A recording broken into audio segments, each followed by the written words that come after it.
나로 말미암아 풍성하게 하려 함이라. 아멘. 예, 이 여러분은 행복이 어떤 것이라고 생각을 합니까?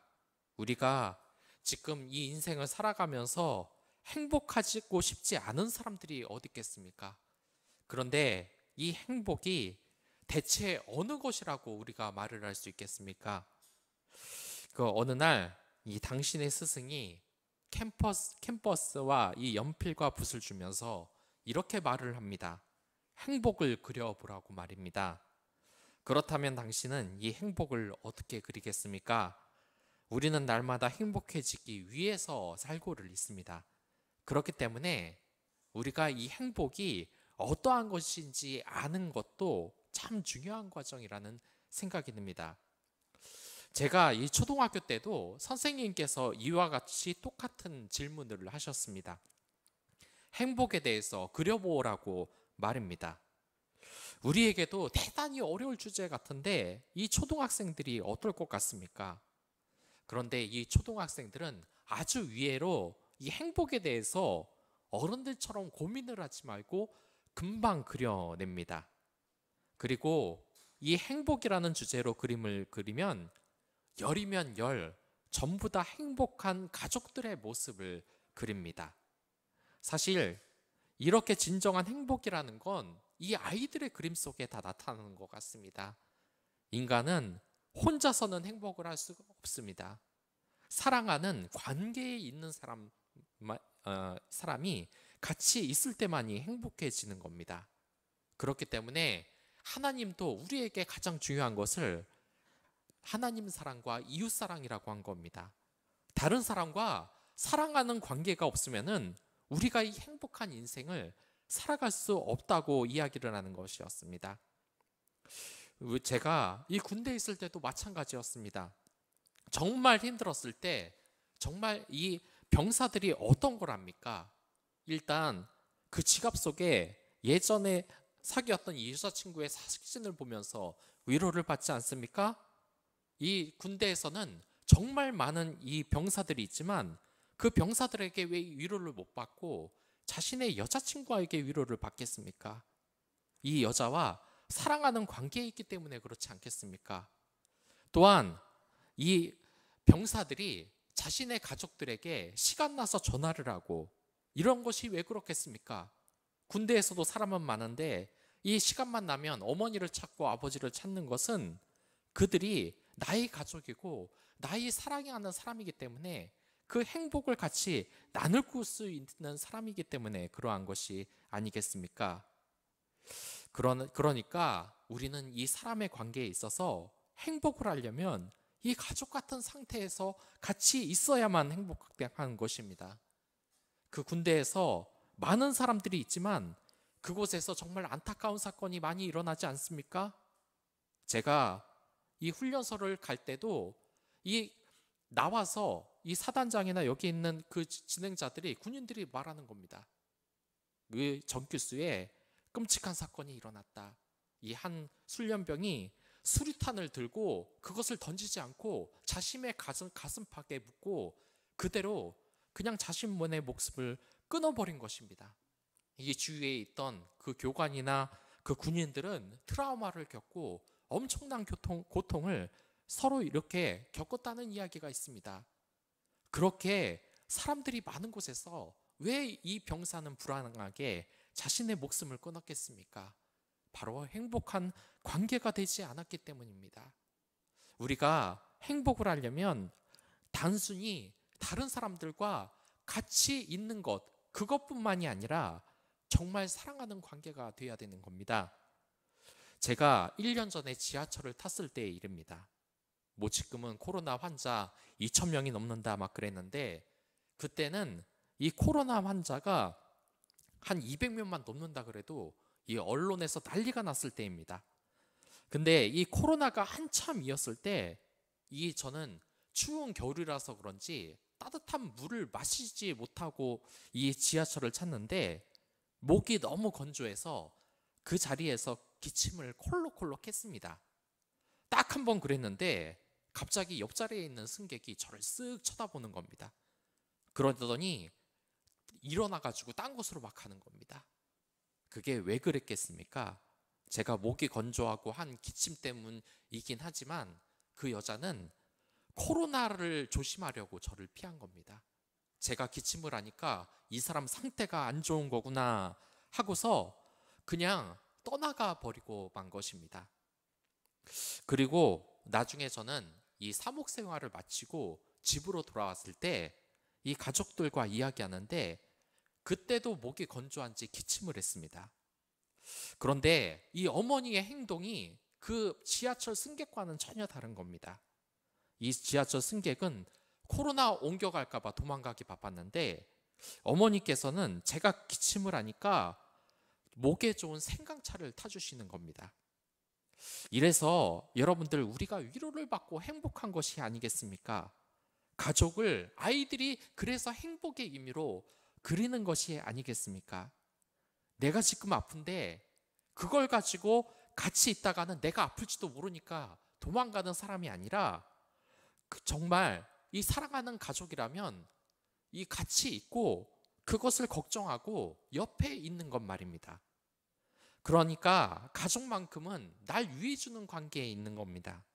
내가 기침을 하는데 그 순간 어머니가 문 닫고 나를 밖으로 쫓아내면서 코로나 검사에서 음성이 나오기 전까지 집으로 올 생각도 하지 말아라. 그러면 정말 얼마나 황당하고 상처를 받겠습니까? 바로 이러한 문제를 오늘 생각해 보자는 겁니다. 우리가 행복하려면 정말 인간관계에 있어서 정말 어떻게 살아가고 있는지 말입니다. 제가 사는 이 우리의 공동체가 이렇게 정말 한번 살펴보시기 바랍니다. 이 가족들은 물론 대부분 이 어머니와 아버지가 사랑하는 관계에 있을 것입니다. 하지만 이 사회 공동체에서도 우리는 그리스도인이기 때문에 정말 행복한 사랑하는 관계 속에서 살아가야 되는 것인데 우리가 정말 그런 공동체에서 살고 있는지 말입니다. 여러분들은 어떻습니까? 정말 이 사회 공동체에서 우리가 그리스도인으로서 하나님 나라를 확장해 가야 하는데 정말 사랑하는 이 관계에 있습니까? 여기 있는 이 얘기도 마찬가지입니다. 지금 바울도 이 행복이란 의미를 점검해야 될 때가 온 것입니다. 이 바울은 그리스도의 복음을 전하다가 이 감옥에 갇히고 말았습니다. 그렇기에 그에게 어떤 사람들이 생겼냐? 이 바울이 감옥에 갇히자마자 바울을 손절해버리는 사람들이 생기고 만 겁니다. 이 바울의 인간관계가 좁아질 수밖에 없는 상황이 난 겁니다. 왜냐? 이 바울이 이 많은 전도를 해서 교회의 목회자로 쓰지 않았습니까? 그러면서 돈도 대단히 많이 관리하는 이러한 위치에 나오기도 했습니다. 그렇기에 어떻습니까? 이 바울이 나중에 잡혔을 때 이 로마 관리들이 바울에게 접근까지 했습니다. 왜냐? 이 교인들의 돈을 관리하니까 부자라고 생각하고 뇌물을 받을 생각이었습니다. 그런데 이 바울은 지금 어떻습니까? 이 복음을 전파한다는 이유로 차가운 로마 감옥에 갇히고 말았습니다. 그러니까 이 바울을 별 볼 일 없게 생각한 사람들이 이 바울의 인간관계를 정리해버리고 만 것입니다. 왜냐? 감옥에 들어간 바울과 계속 친분을 유지한다. 그러면 잘못되어서 이 바울과 연관이 돼서 자기도 이 로마 감옥에 끌려가서 그리스도인이라는 이유로 처형을 당할지도 모른다는 이 두려움 때문에 이 불통이 뛸까봐 이 바울과 손절을 해버리고 더 이상 나아가지 않으려는 이 상황이 나타나고 만 것입니다. 만약 여러분들이 이러한 바울과 같은 상태라면 어떻겠습니까? 여러분들이 사업을 했다고 칩시다. 사업을 했는데 그것이 쫄딱 망했습니다. 사방에서 비톡촉 전화가 옵니다. 이 상황을 친구들이 다 알고 있습니다. 그래서 이 친구들에게 연락을 하니까 연락이 잘 되질 않습니다. 왜냐? 나한테 돈 빌려달라고 할까봐. 돈을 빌려줘봤자 저 쫄딱만한 친구가 돈을 준다는 그런 확신도 없는데 어떻게 돈을 빌려줄 수가 있겠습니까? 지금 내 상황이 어렵고 누군가 인간관계에서 그 도움을 받아야 할 때인 것입니다. 그렇다면 여러분들은 어떻겠습니까?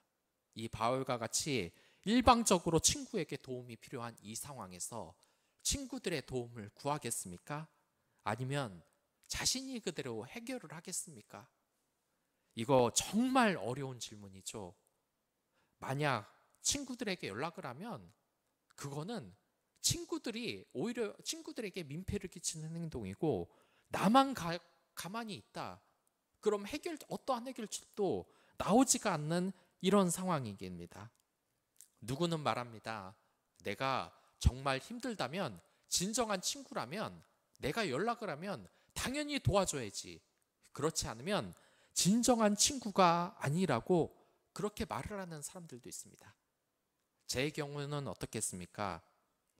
제 경우를 말씀드리자면, 저는 이 바울과 같이 어려운 처지에 있으면 친구들에게 함부로 연락을 못할 것 같습니다.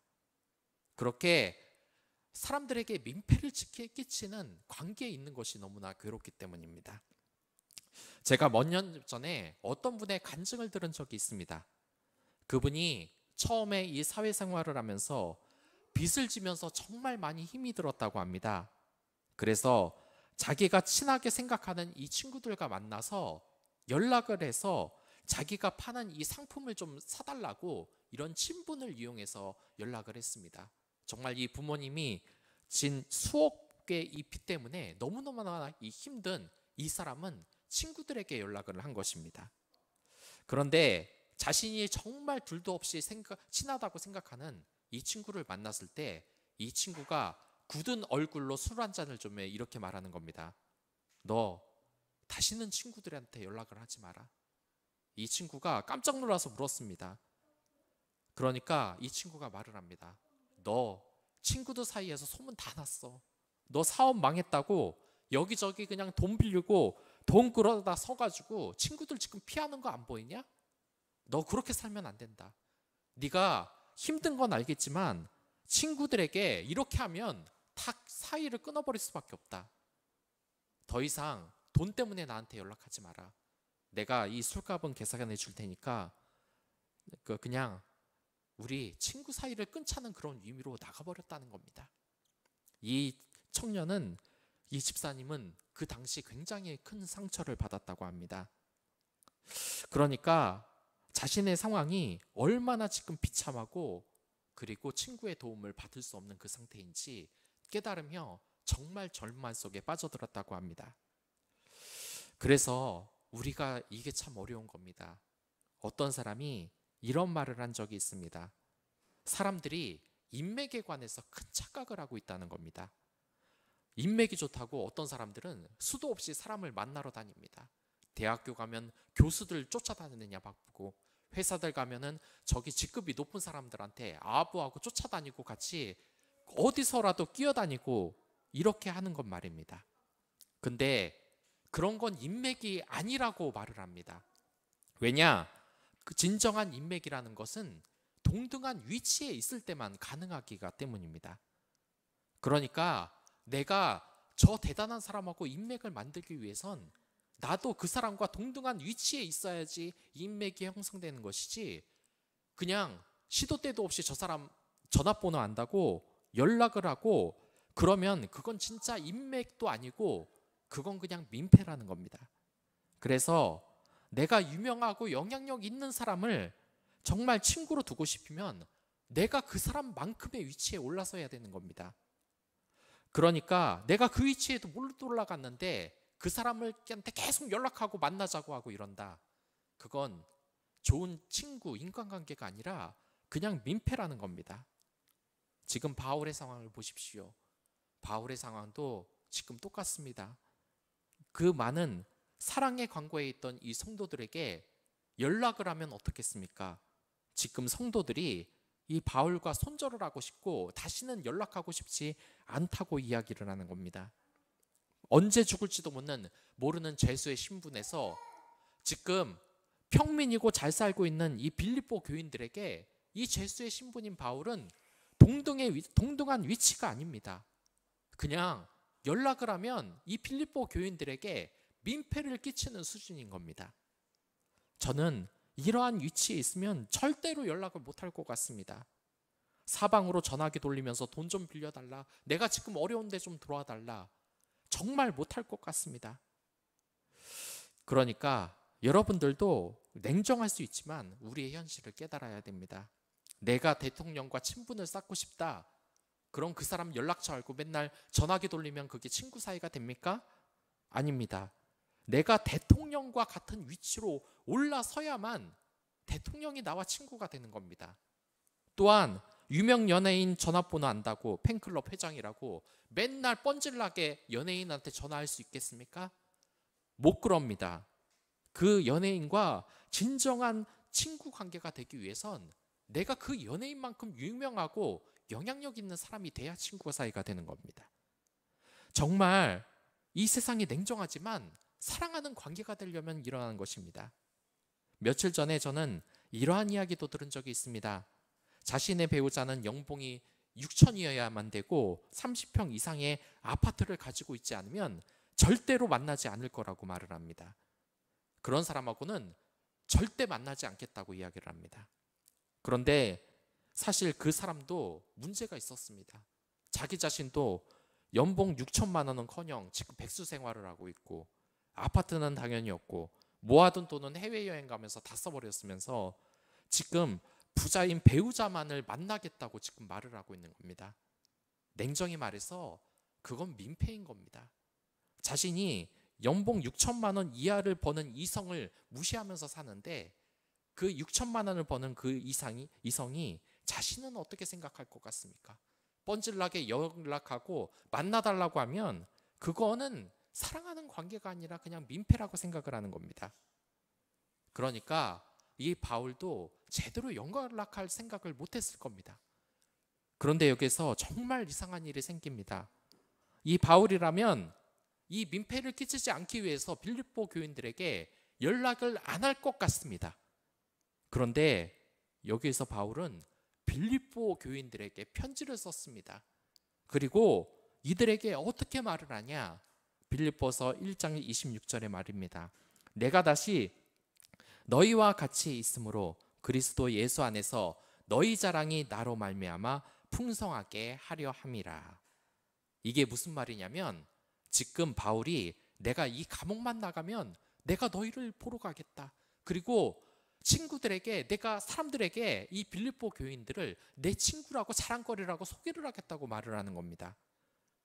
예, 이게 정말 우리가 이해할 수 있는 상태입니까? 이 바울은 죄수의 상태고 아무것도 없는 상태인데 이 빌립보는 잘 사는 사람들이 많은 도시입니다. 그런데 이 사람들에게 민폐가 될 수도 있는데도 가서 연락을 하자는 겁니다. 제가 한 20년 전쯤에 아주 유명한 영화를 본 적이 있습니다. 이 오아시스라는 영화였는데 시작하면은 어떤 그 감옥을 출소한 모자란 듯한 남자가 이 집을 찾아갑니다. 근데 이 집을 찾아가자 가족들은 안 사고 있는 겁니다. 왜 안 살고 있었냐?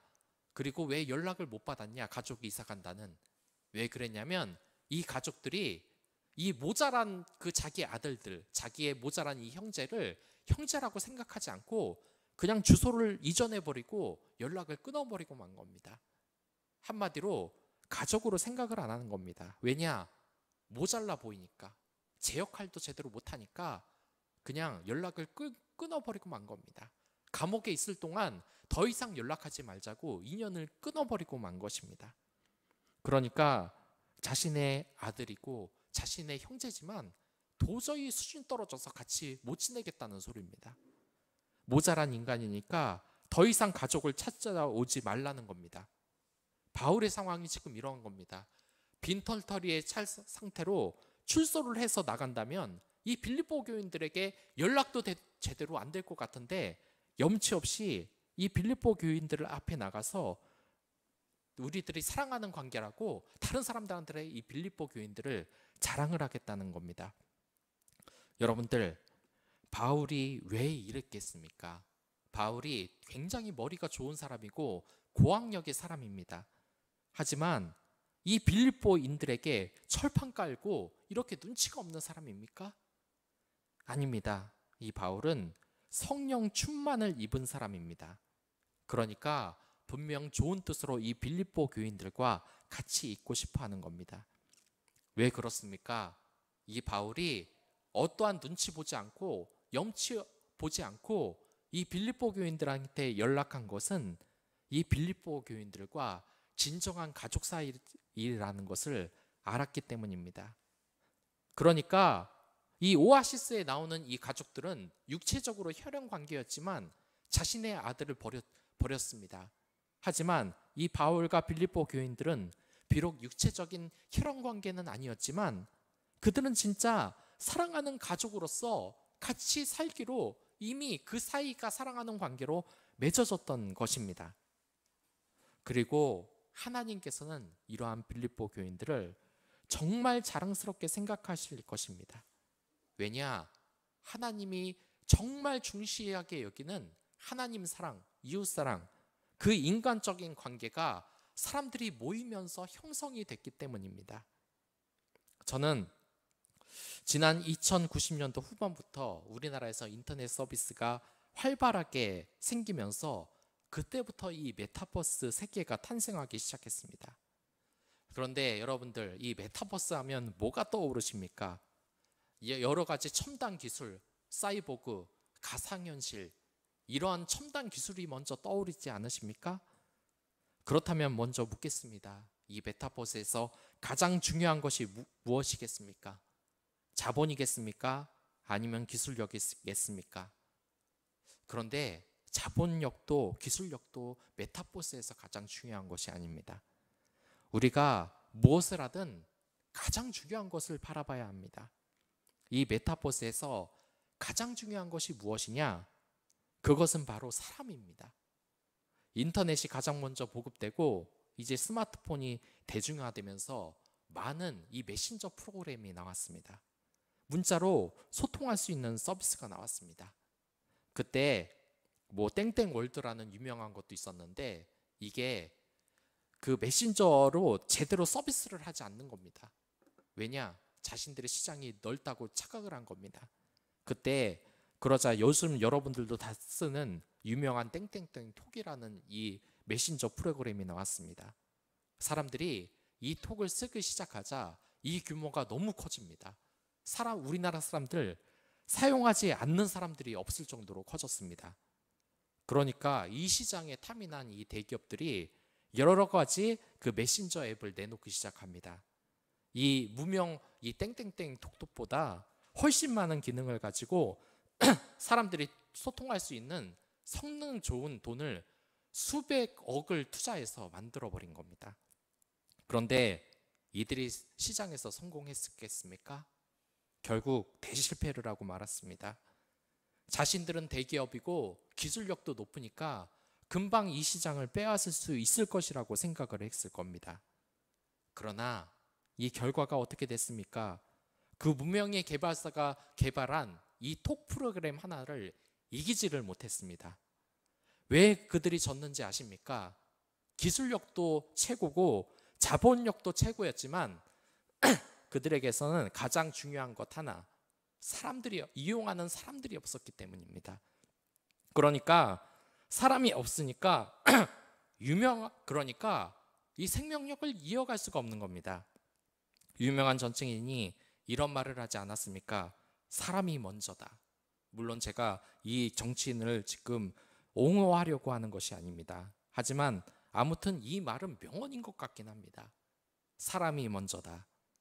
아무튼 메타버스를 한번 보십시오. 여러분들 이 최강의 메타버스 정말 기술력으로 얼마나 무장을 하고 있습니까?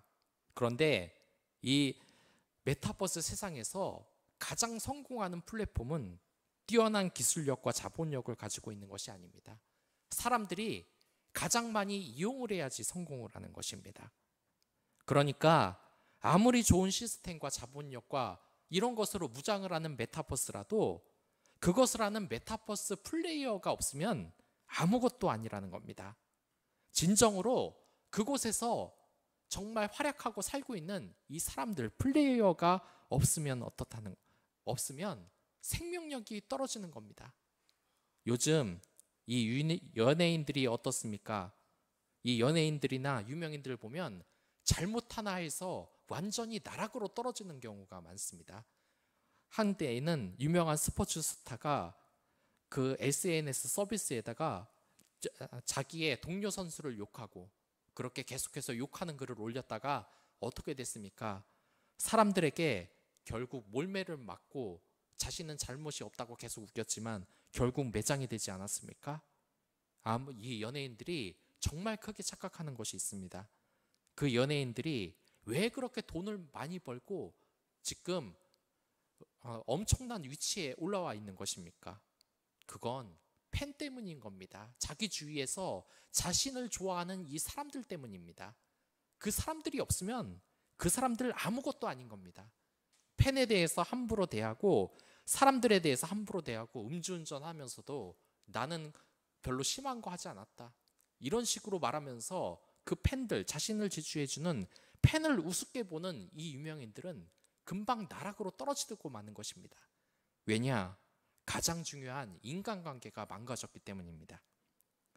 그러니까 우리가 이 하나님의 메타버스, 그러니까 하나님 나라를 정말 세우기 위한 위대한 사명이 있지 않습니까? 그렇기 때문에 우리에게는 정말 이 하나님의 메타버스를 하기 위해서는 중요한 사명이 하나 있습니다. 그것은 이 메타버스에서 여러분들이 그냥 구경꾼이 되는 것이 아니라, 방관자가 되는 것이 아니라 플레이어가 되어야 한다는 것입니다. 메타버스 세계에 플레이어가 없으면 그 세계는 그냥 영향력을 잃어버리는 겁니다. 여러분들 한번 밤하늘을 보시기 바랍니다. 밤하늘을 보면 수없는 십자가가 정말 빼곡히 이 하늘빛을 내고 있습니다. 그런데 이렇게 많은 십자가가 걸려고 있는데 우리 사회가 지금 행복하냐? 그것에 대해서 여러분이나 저나 어떻게 자신 있게 말을 할 수 있습니까? 여전히 자살률은 세계 최고고 불행하게 살고 있다. 세계에서 이 빈부격차 그리고 계급자 간의 갈등이 가장 많은 나라에 지금 살고 있는데, 여러분들 이 많은 십자가가 있는데 왜 이렇게 우리나라가 불행한 겁니까? 이게 교회 목사들 탓입니까? 아니면 어떤 특정 대형 교회가 비리를 저질러서 이렇게 된 겁니까? 그렇지 않습니다. 그 원인은 바로 저와 여러분들에게 있는 겁니다. 여러분들이 이 메타버스의 진정한 플레이어가 안 되고 있기 때문입니다. 이 하나님의 메타버스에 있는 플레이어라면 말씀과 기도로 하나님 말씀을 맨날 묵상하며 정말 이 세상에서 선한 영향력을 가지며 이웃 사랑을 위해서 나 자신을 희생하는 진정한 플레이어가 있어야 되는 겁니다. 근데 저 많은 십자가에 많은 교인들이 있는데 이렇게 영향력이 없다. 그거는 지금 이 하나님의 메타버스에 진정한 플레이어는 없으며 전부 다 방관하고 있기 때문입니다. 늘 뒤에서 말은 잘합니다. 저 또한 그럽니다. 여러분들 또한 그럽니다. 교회가 맨날 잘못됐다. 저 교회는 무슨 성령이 충만하지가 않다. 저 교인들은 뭔가 좀 잘못됐다. 맨날 손가락질하며 욕하기 바쁘지만 자기 자신을 살펴보면 이웃을 위해 어떤 희생을 한 적이 있습니까? 하나님 사랑과 이웃 사랑을 위해서 희생한 것이 대체 뭐가 있습니까? 늘 이렇게 다른 사람과 다른 성도들 욕하면서 우리나라 교회가 이렇게 무너진 것을 다른 사람 탓을 하는 겁니다. 우리가 이 진정한 플레이어가 되려면 먼저 자기 자신을 올바르게 볼 용기가 필요합니다. 내 자신이 지금 삐뚤어졌기 때문에 제대로 말씀 기도를 하지 않고 있기 때문에 이렇게 교회가 영향력을 잃어버리고 하나님의 은혜가 없다는 것을 인정해야 되는 겁니다. 그게 되지 않는 한은 우리는 이 메타버스의 진정한 플레이어가 될 수가 없는 겁니다. 저는 이 편입시험을 준비했던 적이 있습니다. 그때 이 편입시험을 준비하면은 그 성적이 대단히 높은 부류가 있고 또한 낮은 부류가 있습니다. 근데 이렇게 모여서 같이 스터디 그룹을 하는데 언젠가 이 30대 직장인이 이런 말을 한 적이 있습니다. 20대 그 시험 준비를 하는 사람들을 보면 이렇게 말을 합니다. 친구들은 참 젊어서 좋겠다고. 나는 이 공부를 하면 나이가 많아서 머리가 굳어서 잘 안 외워진다. 근데 너희들은 젊으니까 잘 이루니까 그렇게 성적이 참 좋은 것 같다. 참 좋겠다, 부럽다 이러는 겁니다. 근데 이 말이 사실입니까? 이 말은 솔직히 말해서 비겁하게 도망가는 겁니다. 진짜 30대에 대해서 머리가 굳어버렸습니까? 사실 이 사람들 제가 쭉 봐왔습니다. 보니까 그냥 편입시험 이거 강의 들으러 몇 번 이렇게 오는 것 빼놓고는 자신의 공부 시간이 아예 없었습니다. 맨날 공부를 하지 않아서 자기가 성적이 안 오르는 거지, 무슨 뭐 나이가 30대 먹어서 머리가 굳어서 지금 성적이 안 오른다? 다 말도 안 되는 변명인 것입니다. 나이 탓을 하는 겁니다. 제가 지금 40대이지만 솔직히 말해서 20대보다 지금 머리가 더 좋아진 것 같습니다. 30대 중반인데 머리가 굳어서 시험을 못 본다. 이건 비겁한 변명이라는 겁니다. 그런데 우리가 이러한 변명으로 살아가지는 않습니까? 그냥 이 플레이어로 살아가야 되는데 나는 지금 너무 바쁘니까 기도할 시간, 말씀 들을 시간 없다. 또한 목회자가 새벽 기도 좀 한번 나오라 그러면 그럴 시간이 어딨냐고. 나 지금 일해서 바빠 죽겠는데. 근데 이런 게 변명 아닙니까? 물론 그게 육체적으로 필요하다는 것 저도 알고 있습니다. 하지만 정말 이 바쁜 가운데 말씀 한번 볼 시간, 기도 한번 할 시간이 없었습니까?